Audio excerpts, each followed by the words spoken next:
of the things that's been going on, Emma, is outside street traffic. Street traffic. We were just chatting about that, Yes. too. Okay, so I live in Tyler, and if you live in Tyler too, you probably have fallen victim to traffic on South Broadway, going south to go shopping, specifically between like Grande Boulevard and 1249. Yeah. So I know you've probably experienced that, going to get, food. Maybe your Pilates classes are over there. Maybe you want to go shopping. I'm a regular in that area, and something that frustrates me is the traffic and having to wait, 20, 30 minutes to get to one point to another. And I know a lot of people in Tyler are frustrated with that. It's not even just the traffic either. It's like parking is a whole nother conversation. Yeah, parking is a completely different, especially downtown with the construction. Way other conversation. Oh, yeah.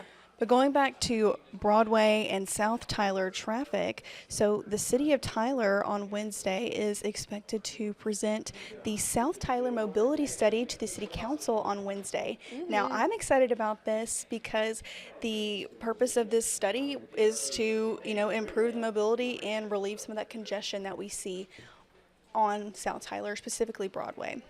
So, I went out today. I went during peak rush hour. I fought in the traffic to get some video, and if we have that video loaded up, just congestion. And that is right about the intersection where Target is. I'm a big Target girl, all the Target and Walmart.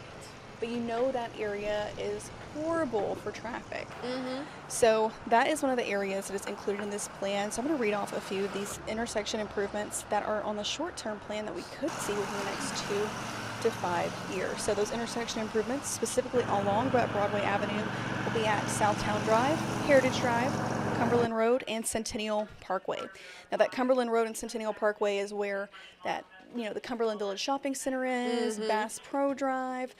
Something else in this plan, I believe it's going to be more of the long-term, more 10 plus years, is Centennial Drive back behind Bass Pro Shop could eventually extend all the way around, loop, and reattach to Broadway. So that was a long-term plan. I'll tell you some mid-term plans that could happen within the next 5 to 10 years for these traffics.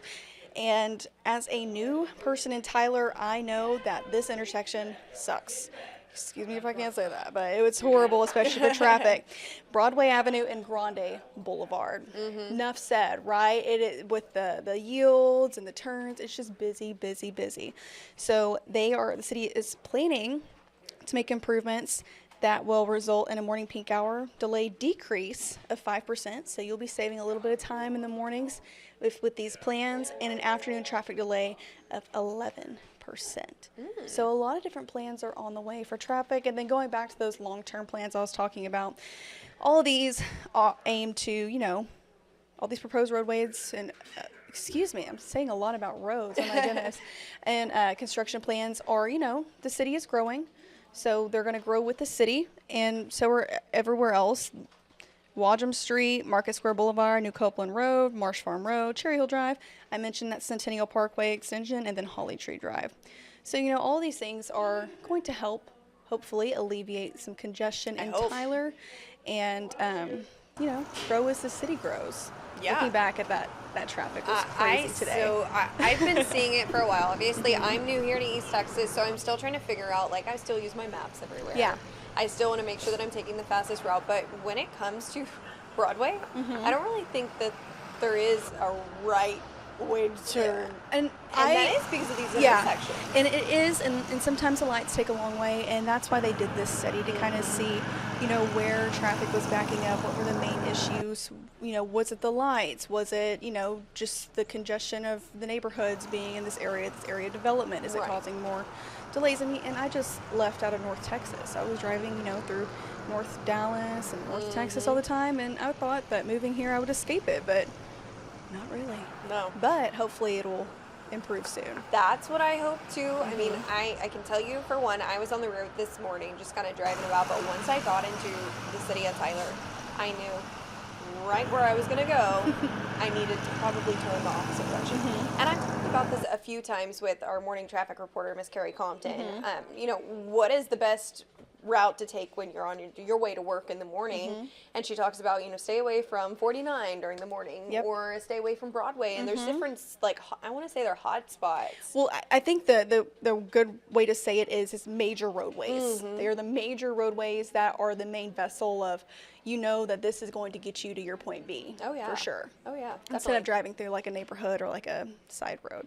Well, I'm excited to see what kind Yes. of comes about with this, but I mean, also with all the traffic issues, you Right. can always head on over to our website. Yeah, for hear a little bit more. And you can hear more about the story and then also get traffic updates. Yes, so it's like a win on tonight both at sides. 6, I'll kind of be previewing this. So like I did mention earlier, it will be presented to the Tyler City Council this upcoming Wednesday. All these projects are proposed, so we're going to see kind of what happens, what gets approved, and see what happens within the next, 10 years.